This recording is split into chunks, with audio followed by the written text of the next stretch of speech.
talking of transfers, Chelsea have had an interesting summer so far. You know, Tosin has come in. They've missed out on a couple of players, Šeško being one of them as an example, Elise being another. Then they've gone and signed a number. Some of them have a done deal. Some of them are on the edge of youngsters that most of us haven't really heard of. There's a few that people would have done, the young lad from Barcelona as an example. But they've hijacked a deal for Dewsbury-Hall. So he is now essentially, the deal of him going to Brighton has now collapsed. He wants to go to Chelsea. That deal is appearing to be almost imminent, sort of a 35-odd million pound move for him. What do you make of that, Lawler? Is that a good piece of business for Chelsea to improve their midfield? 35 million. It's not exactly, I don't think it's exciting. You know, I don't know if they want to bring their English player or homegrown player profile up. It's a decent player. Is it what they really, really need? I don't know. Is it just Maresca bringing in a player that he knows? And I can understand, like, if I'm a Chelsea fan, when you get a new manager in, and we've just seen it with Lopetegui, you know, being linked with Wolves players, you kind of trust, like, okay, they know this player well. This player, they've just obviously managed them. They're going to bring something to the team that maybe we're not seeing. So I understand, like, from what I've seen from Chelsea fans, they're not thrilled about the signing. It's not an exciting signing. So I understand that. But like I said, if Maresca, you know, has more of an insight of something than a plan, you've got to trust the new coach. You know, you've got to trust that he has a vision for what he can bring to the team. You know, they're all backing the new guy, Maresca. So you've got to back the signing the first time round. You've got to give it a go. I can't see it being personally a transformative signing for Chelsea. And I think they need a lot of work overall, that squad. But we'll see. Like I said, I think it's decent. 35, but I don't know their budget. I don't know their funds. I know there was some sort of talk, and we know we didn't even mention this when we talked about things to talk about. And I didn't know if you spoke about Wednesday, but how the Premier League are trying to clamp down on these sort of loopholes or whatever that I read the article today. It's really interesting, that, Lawless, because essentially they're saying there's no issues with what you've done, but there's bylaws, which essentially, and you know, these laws have been brought in since the situation with City, where the Premier League can request external and internal emails and communications regarding players. So, for instance, we want to see what your communication with the agent was like. We want to see what your communication with Leicester was like, or your communication with whatever Aston Villa was like, just to make sure that you're actually contacting them in a very typical fashion, a very sort of a very typical way of doing things. They're not going, hey, listen, if you sell me this guy, I'll sort you this out. Well, and that's the only concern. Look, I don't think they're doing anything wrong personally, but I'd actually prefer the Premier League to be looking into it than not. So, for instance, if Man United do get Todibo, I want us to be doing the right thing. I think we'll do the right thing. Therefore, I don't have any issue with UEFA or the Premier League asking for documentation to prove that it's all above board and legitimate. Do you get where I'm coming from? Some of the prices were a bit eyebrow raising. Some of the youngsters, like Villa, are selling that players has never played, maybe played 1-2 games, is going for 35 mil with hardly any game time under his belt because they've got a player coming the other way. I don't know, like some of these. Yes and no. Yes and no, but Liverpool were selling players like Jordan Ibe and Solanke and Riyad Brewster for 20-25 million pounds 5-6 years ago, and no one, like City are selling players with no experience for 10, 15, 20 million pounds. So I don't think it's any different. Usually you allow clubs like that, right? Like that's why I saw it. So it's because it's from Liverpool, and you know they've got that tax behind it. That's how I always saw it. You pay a premium, right?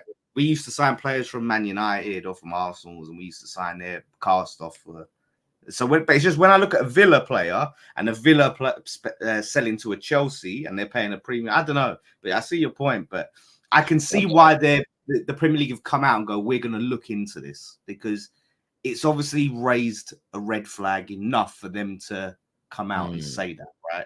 So it'd be interesting. But yeah, so Chelsea, their finances, to me, I don't know what shape they're in. Like I said, they sold the hotels and they've done this. I don't know if they got 200 mil to spend, or they're going to have to sell some players. It's going to be very interesting. Then you judge a signing, because you look, if they've got a budget of, I don't know, 100 mil and they're slapping down 35 mil, like a third of it on Dewsbury-Hall, then you start to, is that the best allocation of that money? So yeah, that's what I'd be interested to see, their funds. Staffy, before I go to you, I want to read you this tweet came from Sugar Sean, obviously a big Chelsea fan on socials, and it says, toss in for free, Mark, I think it's pronounced Gooey. I know who you're talking about. 5 million. Dewsbury-Hall, and then underneath it has question marks, and underneath it says this is a Brentford level transfer window. Do you agree with that take from a Chelsea fan, that when you look at the players Chelsea are bringing in, they're not moving the needle far enough to bridge the gap that's developed in the last couple of years? I don't know. I hear why he's saying that, because none of these signings are flashy. But it's exactly what you just said about Man United. We don't need these flashy signings right now. Let's just be very realistic. I don't even come out here and slander Chelsea, because I've just heard too much slandering and no objectivity at all when it comes to Chelsea. So I'm trying to be objective about it. When I look at all these signings that they're trying to make, it gives me an idea that they're trying to accommodate very well to this manager. What does this manager do? He plays a possession-based style on the floor, quick, fluid, moving the ball around. When I look at all these signings right now, as much as I don't know this, the guy from Barcelona, I need to figure out how they say his name, the gay guy, or however they say his name. Usually, when you sign someone who played for Barca Academy, whatever, it means they're very good on the ball, because that's their academy from the under 10s to the senior team. That's how they play football. Unless it's Adama Traore. That one, I don't know how that one slipped. But anyways, Yeah, when you look at these players, even at Dewsbury-Hall, it's all similar profiles to what I think. What's his name? Maresca played with Leicester, and obviously that's what he's been doing with Pep, because he worked under Pep. So profile-wise, they make sense. But let's talk about how big the names are. Do we really have to sign big names to feel like the transfer market was successful? I don't think so. I really don't think so. And I want to use Ainge as an example last season. He went to Spurs, lost his biggest name, Kane, and signed a bunch of players. Let's be honest, we didn't all know. Some of us just knew, but not that much. Vicario, Van de Ven, forget Brennan Johnson. That was a dead signing. But they signed a couple players. Obviously, brought back Udogi. These were all players that we didn't know who they are, but they fit what he was trying to do. And I would much rather a manager get the profiles that he wants rather than the names. Because I can tell you from experience, and Terry could tell you the same thing, Man United in the past 10 years, we have had arguably some of the biggest signings in Europe. I don't think anyone has had bigger signings than us, if I'm being honest. At the time, obviously. We've always went for big names, and it just never worked because it didn't fit what any manager was trying to do. There's a level of impatience and incompetence when it comes to Chelsea fans, because rightfully so, yes, they have been spoiled. Yes, they are a big club. I don't care what anyone says.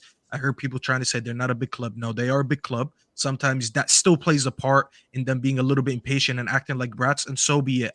We'll call them out when it fits. But to be fair, I would rather be moving the right way, which is making these signings that not everyone knows. Pep, when he signs players from freaking Argentina every year and no one knows, no one says anything. Obviously, it helps that he's winning on the pitch. So that's why no one says anything. But when City do it, we all look here 2 years later. I'm like, how come only City thought of Julian Alvarez and Gabriel Jesus and blah, blah, blah, blah 2-3 years ago? And we all sit here and we feel like our board is stupid and all that. But then I'm seeing Chelsea trying to go for profiles rather than names, and people were upset with it. It just doesn't make sense to me. I feel like at the end of the day, some people's work at the end of the day is to run agendas. They probably wouldn't be able to put bread on their table if they didn't run agendas. But when you're really trying to look at it in a footballing aspect, I don't think Chelsea's doing anything bad this summer. I mean, sometimes their links are a little bit too much, and I question them, like, is this really the player that you need? But overall, back to that tweet that you mentioned, if you're comparing it to a Brentford summer, I don't know. It doesn't make sense to me. It just sounds it screams transfer spoiled to me. excitement. That's what it is, Staffy. Like when you have to They want an transfer Osimhen. Get me Osimhen. Yes, we signed Osimhen. That's what they want, bro. because And that's it's how like football it's works. like your birthday, Christmas, whatever. Every year you're getting, you know, new PlayStation, play the games, exciting stuff, all this fun stuff, and then the next year you just get clothes. Yeah, clothes is what you need, but you're not excited. You're gonna be like, oh, it's dead, and that's how they're like. You know, they're used to that. I get where you're coming from. The only player that they've been linked to, Chelsea, that I look at it and say, please don't, was Duran. That looked like a stinky signing, in my opinion. I don't think he's very good. You know, he just reminds me of a really much poorer version of Emil Heskey. And like every now and then he's going to hit a thunderbolt and it's going to fly into the roof of the net. But actually, overall, his play isn't very good. That was the only one. Dewsbury-Hall, I think, where I disagree with the more positive Chelsea fans who go, he's coming in to replace Gallagher, and they're almost suggesting like he's going to be a squad player. I think if and when you sign Dewsbury-Hall, I think he's going to be a starter at Chelsea. I think he's going to be somebody that your manager integrates into that team very, very quickly. And that's the element that I'm really intrigued about. And I love what you said, Staffy, because I've sort of been reflecting on Chelsea because I've just been reading what a lot of Chelsea fans are saying, watching their content, kind of digesting it. And I get the frustration that some have if they don't rate the players because everyone's entitled to an opinion. I see others that I think are overexcited, still thinking we're back this season. I think both groups currently are wrong. I think there could be a steady progression with Chelsea this year. I also sometimes think that, again, it's about picking your best team and not your best players. They may have a midfield of Lavia, Enzo, Caicedo, Dewsbury-Hall next year as their main four midfield players. On paper, you'd go, well, Dewsbury-Hall's the guy that's got to be on the bench if you're going to play a three-man midfield. But the more balanced midfield might include him. And I think that's the only thing I would say to Chelsea fans that you have to factor into your mind is that maybe some of the stars that you've really gone out to bat for in the last 18 months when you've not had much else good going on, they could fall by the wayside as your team starts to get better. But that isn't even me digging your club out. I only think that happens if your team's actually improving. So the more I look at Dewsbury-Hall, I think it's a good signing for them. Do I think him alone, like you said earlier about Ugarte to United, do I think him coming in alone is going to make this Chelsea team click and get them back into the Champions League, back winning trophies, back seen as one of the best teams in Europe? No, they're going to need more than that. But I look at the two main signings so far in Tosin and Dewsbury-Hall, and I think they're great age profiles, 25 to 26, experienced. They understand the league. I like them. I think they're How old is Dewsbury-Hall? Because I know he already played in the Premier League. He's 25. He's 25. He turns 26 in September. And I think this is the reason why I'm going to praise it is I'd be a hypocrite if I didn't. I don't think he's a bad player, first of all. But the second reason I think it's good is this is the age they needed.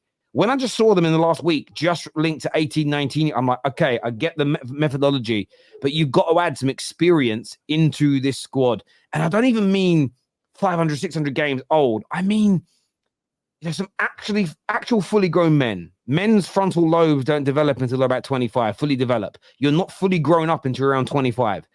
That's a scientific fact, I believe. Sometimes you need players of that age range to help. And some of the stuff is intangibles in terms of helping to control the dressing room, calm the young players down, nurture them through difficult moments, because young people are by definition immature. Immaturity leads to inconsistency. And that's what you're striving to not be as a football team. That balance is so, so important.